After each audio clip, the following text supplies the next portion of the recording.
el podcast de Arcángel Clan.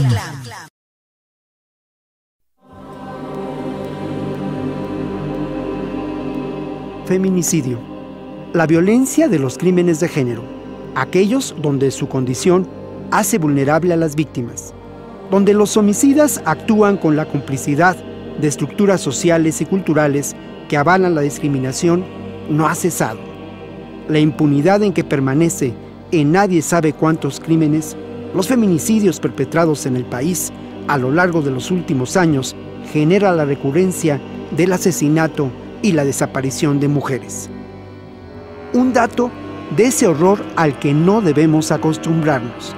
De enero del año 2009 a junio del 2010, en 18 estados del país, fueron asesinadas 1,718 mujeres, según información recabada por el Observatorio Nacional del Feminicidio. Vidas truncadas, muertes provocadas con dolor, el agobio de la orfandad, de la pérdida de la hija, la madre, la compañera. Las cifras son contundentes. En enero del año 2007 fueron 93 casos, y para el pasado mes de octubre del año 2010, ese número se había multiplicado hasta llegar a los 650. No existe un registro serio por parte de las autoridades sobre la incidencia de feminicidios en México. El perfil que prevalece en cuanto a las víctimas es de mujeres jóvenes y, por supuesto, pobres. Esta es una aproximación a la geografía del feminicidio en México. En el 2010 fueron asesinadas 177 mujeres en Ciudad Juárez y nadie sabe cuántas más desaparecieron. Distintas organizaciones no gubernamentales consideran que hay por lo menos 24 casos de mujeres desaparecidas. Pero Ciudad Juárez no es el único sitio donde se perpetran cada vez con mayor frecuencia crímenes que pueden ser considerados como feminicidios. En el Estado de México, el año pasado, se registraron 146 de estos crímenes. En Guanajuato, se lleva el registro de 31 homicidios de mujeres cometidos en el año 2010. En el Distrito Federal, se cometieron 92 homicidios, donde las víctimas fueron mujeres en el año 2009. La tercera parte de estas mujeres murió en su propia casa. La mayoría de esos crímenes se dio en un contexto de violencia doméstica. El feminicidio se prodiga cuando la violencia nos acecha a todos.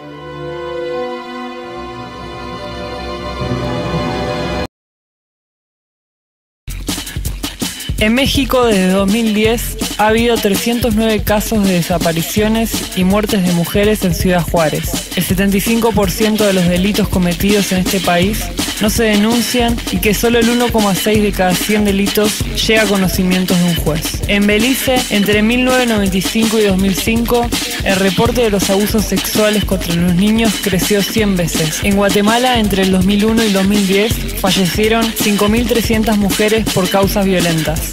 En este periodo aumentó un 400% el asesinato de mujeres. En Honduras, entre el 2013 y 2010, murieron 1.464 mujeres, de las cuales el 44% eran jóvenes de entre 15 y 29 años. En El Salvador, la violencia contra las mujeres ha aumentado un 197% en la última década. De enero a octubre del 2010, 477 mujeres fueron asesinadas. En Nicaragua, el 40% de las mujeres son víctimas de violencia física y el 60% sufre violencia emocional. En Costa Rica, en el 2009, fueron asesinadas 53 mujeres, de las cuales 29 corresponden a la violencia doméstica. En Panamá, en el 2009, 356 casos de maltrato corresponden a mujeres, 59% se ubican en el grupo de edades que van entre 25 y 49 años. Cada minuto, 6 mujeres colombianas son víctimas de algún tipo de violencia. En el periodo del 2002 al 2009 se registran más de 600.000 hechos de violencia contra las mujeres. La violencia ejercida contra la mujer trasciende todos los sectores de la sociedad, independientemente de su clase, grupo étnico, nivel de ingresos, cultura, nivel educativo, edad o religión. La violencia es uno de los resultados de la educación patriarcal que tenemos a lo largo de nuestra socialización, donde se promueve la agresividad, la competitividad y el dominio de unos sobre otros, donde lo masculino se valora por encima de lo femenino. Las mujeres sufren un tipo de violencia por el simple hecho de ser mujeres.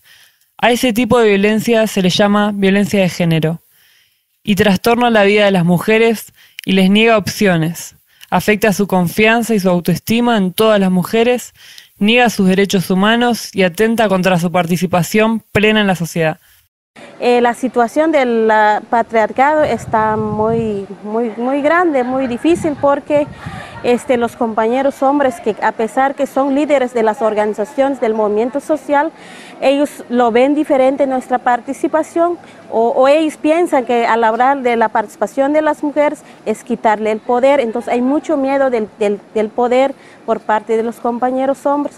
Para nosotras las mujeres, pues estamos insistiendo a que todas y todos tenemos que luchar para un cambio en nuestro país, pero que es un proceso, y las demandas de nosotras casi no se incluyen en una agenda política del movimiento social, y por esa razón nos organizamos para poder hablar de nuestros problemas específicos y ir profundizando, para que llegará un momento en que sí se puede incluir estas demandas y las agendas de las mujeres en el movimiento social. Por ejemplo, en las comunidades indígenas el concepto de patriarcado como tal no se conoce, ni el concepto de feminismo tampoco.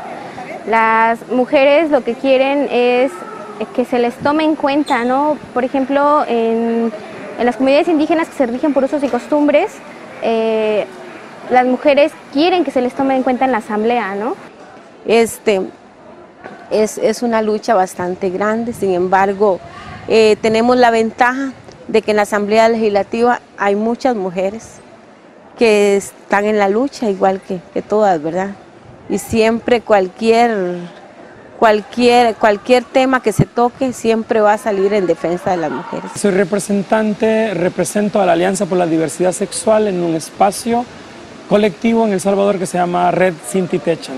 La Alianza por la Diversidad Sexual, al igual que otros colectivos como Fraternidad Gay Sin Fronteras, como Movimiento de Mujeres Transgénero, la Alianza por la Diversidad Sexual junta diferentes esfuerzos de 4 espacios de mujeres lesbianas, 3 organizaciones de mujeres transgénero, 2 iglesias, la Iglesia Anglicana y la Iglesia de la Misericordia, y asociaciones, 3 asociaciones en la provincia y en la capital de defensa de derechos humanos de la comunidad gay, y activistas independientes y activistas independientes. En América Latina, uno de los problemas más importantes es la sobreexplotación laboral de miles de trabajadores, pero sobre todo de mujeres trabajadoras. En concreto, a la industria maquiladora. En todas las partes del mundo, las mujeres trabajan y son el soporte fundamental de las familias. Normalmente se paga a ellas entre un 20 y un 50% menos que el sueldo de los hombres. La industria textil se basa en la idea de que ellas están ganando dinero de más para la familia. En México y en Guatemala, las mujeres son el 85% de la mano de obra en las zonas francas orientadas a las exportaciones, están empleadas en los sectores textiles, de plástico, farmacéuticos, electrónica e informática.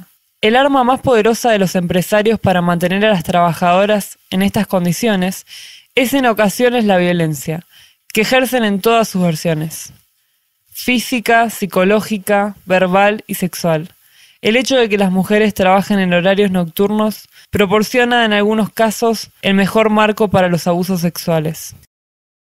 El daño, la violencia que ejerce el sistema patriarcal es en ese sentido, que tienes que demostrar, que tienes que traer una boca a este mundo, y no importa si vienes y le tienes que alimentar, y para que no pase hambre tienes entonces que ir a trabajar a una maquila por un salario mínimo de $180 al mes, y como tal no importa que seas una madre soltera, y si eres hombre pues está bien que andes engendrando hijos e hijas por donde sea, y hay de ti entonces si no eres heterosexual, porque tu obligación es que tú tienes que ser una mujer heterosexual.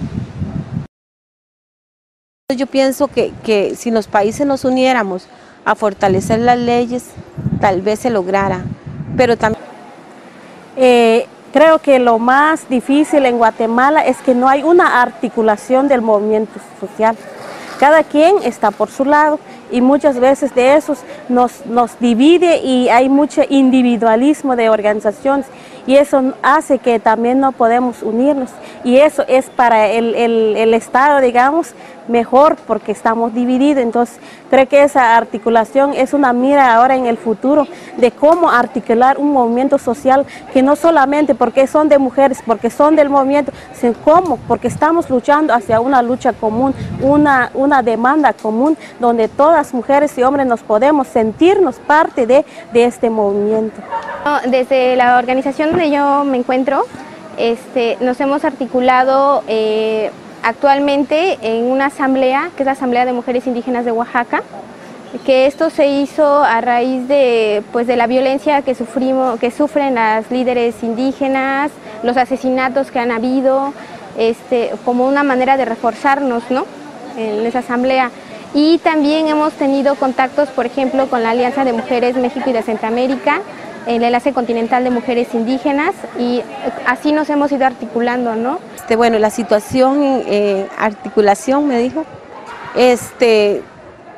yo pienso que ha faltado mucho, porque realmente Centroamérica debería de estar unida, y a veces nosotros hemos luchado, se ha luchado muy solos, por ejemplo con el TLC, fue una lucha que se hizo sola. ¿Por qué? Porque ya habían otros países de Centroamérica que lo habían aprobado, y sin embargo en Costa Rica se hizo una manifestación de un mes y fue muy poco, o sea, se logró, pero no el todo, ¿verdad? Bueno, las acciones, nosotros en el grupo estamos viendo que es importante que las demandas y las agendas políticas de las mujeres sea un eje transversal, pero que se concretice como una acción a trabajar por cada país, porque si solo vamos a hablar de aquí y nos vamos, volvemos otra vez, entonces eso también es importante, que desde aquí que construyamos una política.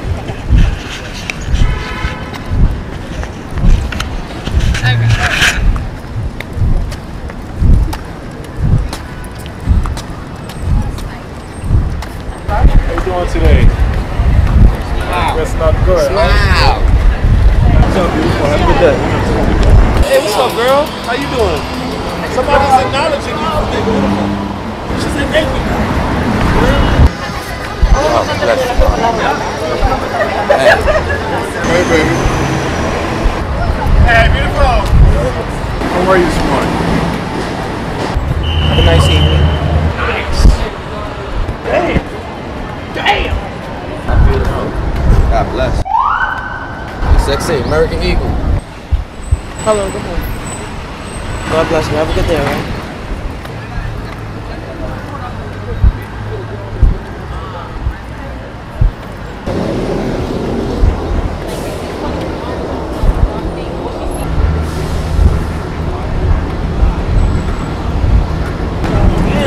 How you doing? You doing good? Hey, look at that. It's $5,000.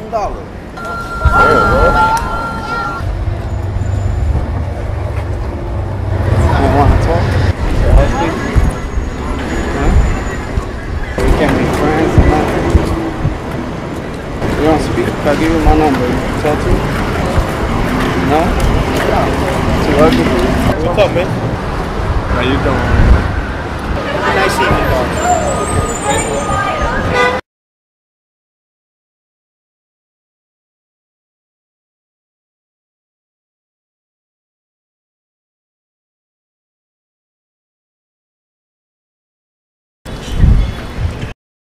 Propaganda. La discriminación de las poblaciones indígenas de México es uno de los grandes problemas del país y también uno de sus tabúes más profundos. El modo de vida y la cultura de estos pueblos están amenazados por la falta de un marco de protección y reconocimiento que les ayude a sobrevivir. Esta realidad se hace más evidente en el estado de Oaxaca, donde el 58% de la población es indígena y donde la marginación está a la orden del día.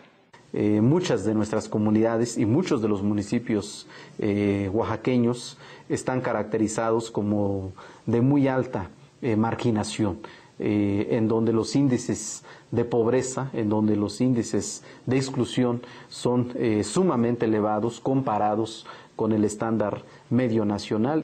Además, el 34% de la población habla alguna de las 15 lenguas indígenas del estado de Oaxaca, una riqueza cultural que se transforma en un motivo más para la discriminación. A menudo vivimos en una sociedad puramente machista y discriminadora. Si bien es verdad que las luchas por el reconocimiento y la equidad de género han avanzado en determinada medida en las sociedades urbanas, las sociedades rurales viven en total desconocimiento de los derechos de la mujer. Venta de niñas o bodas a cambio de dote. Negarle la educación a las mujeres de la familia. Explotación laboral y explotación en el hogar por realizar un trabajo no remunerado. Tradiciones que dicen que la mujer debe de casarse y tener hijos. Negación de métodos anticonceptivos y a decidir sobre su cuerpo. Trato diferenciado, discriminación, hostigamiento y abuso sexual, violencia intrafamiliar, desde física hasta psicológica y violencia económica. Sin embargo, y a pesar de la lucha de las feministas no radicales, la pelea por el reconocimiento de los derechos de la mujer enfrenta un gran enemigo, la distorsión de las luchas sociales y los derechos de la mujer en medios de comunicación, unido a los micromachismos que vivimos diariamente. Anuncios machistas donde la mujer es cosificada como un objeto que sirve para limpiar la casa. Concursos de belleza o mujeres cabronas que necesitan de una postura de abuso verbal o manipulación sobre el hombre para poder salir adelante por medio de él y no por sus métodos. Es lo que observa el gran público mexicano que consume publicidad, telenovelas o programas de entretenimiento como Laura Bozzo o Cosas de la Vida. Programas que se dedican al escándalo y a la degradación de la mujer mexicana, al ser solo objetos de burlas o de chismes y exhibiciones públicas en horario nacional. La piel de la mujer latinoamericana es morena desde nuestros antepasados, el cabello es oscuro. Sin embargo, México es de los países que más gasta en tintes rubios, cirugías plásticas y en moda y tendencias que le anuncian en televisión. El mestizo en proceso de blanqueamiento, los feos que aspiramos a ser hermosos.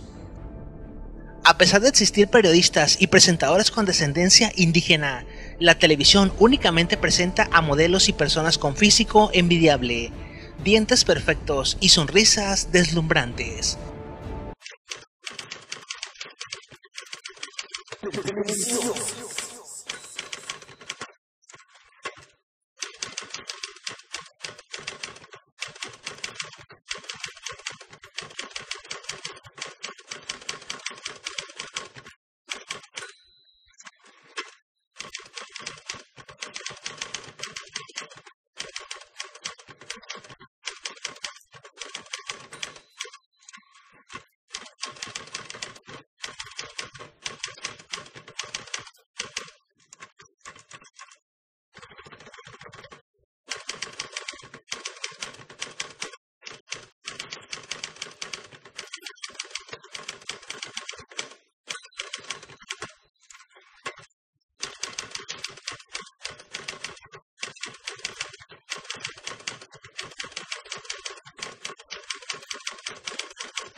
Los anuncios de televisión le dicen a la mujer que comprando determinados productos como blanqueadores dentales o cremas para las verrugas podrán aspirar a un nivel más alto de vida. Se llega a tales extremos que en Chiapas, estado que tiene millones de indígenas habitando, en lugar de pagarle a indígenas para posar en una feria textil, contrataron a modelos. Los pequeños micromachismos utilizados con humor e incluso apoyado por mujeres hegemonizadas o aquellas que creen que por ser mujeres pueden discriminar a su mismo género, al nivel de unirse con otros hombres para discriminar o sobajar, no ayudan a nada en el problema.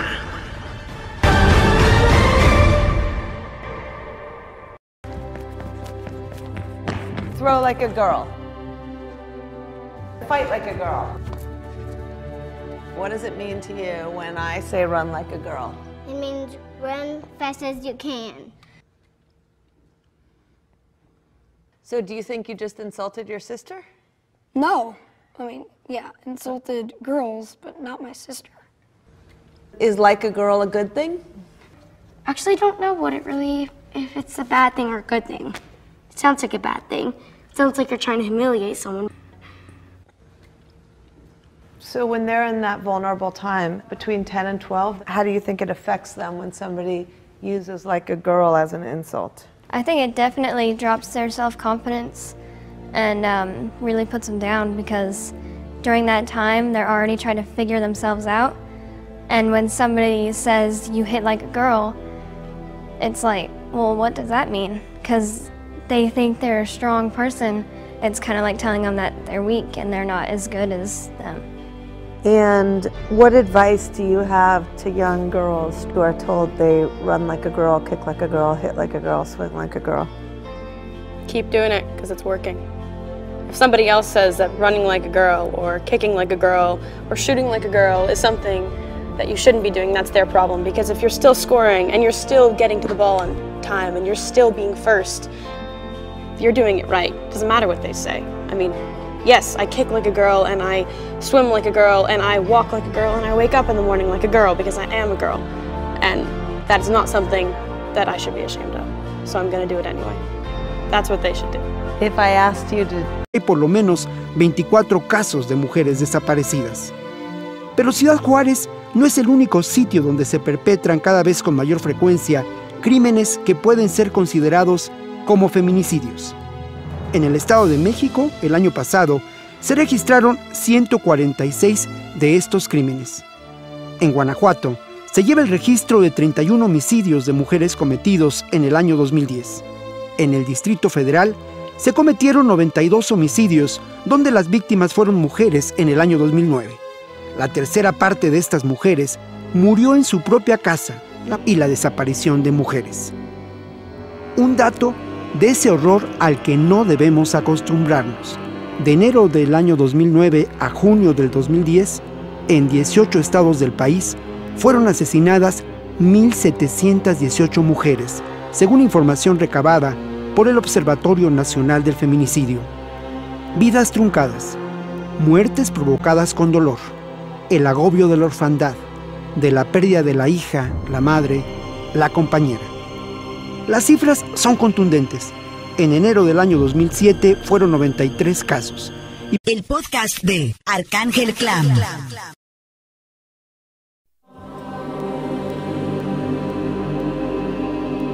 Feminicidio. La violencia de los crímenes de género. Aquellos donde su condición hace vulnerable a las víctimas. Donde los homicidas actúan con la complicidad de estructuras sociales y culturales que avalan la discriminación, no ha cesado. La impunidad en que permanece en nadie sabe cuántos crímenes, los feminicidios perpetrados en el país a lo largo de los últimos años, genera la recurrencia del asesinato. Para el pasado mes de octubre del año 2010, ese número se había multiplicado hasta llegar a los 650. No existe un registro serio por parte de las autoridades sobre la incidencia de feminicidios en México. El perfil que prevalece en cuanto a las víctimas es de mujeres jóvenes y, por supuesto, pobres. Esta es una aproximación a la geografía del feminicidio en México. En el 2010, fueron asesinadas 177 mujeres en Ciudad Juárez y nadie sabe cuántas más desaparecieron. Distintas organizaciones no gubernamentales consideran que la mayoría de esos crímenes se dio en un contexto de violencia doméstica. El feminicidio se prodiga cuando la violencia nos acecha a todos.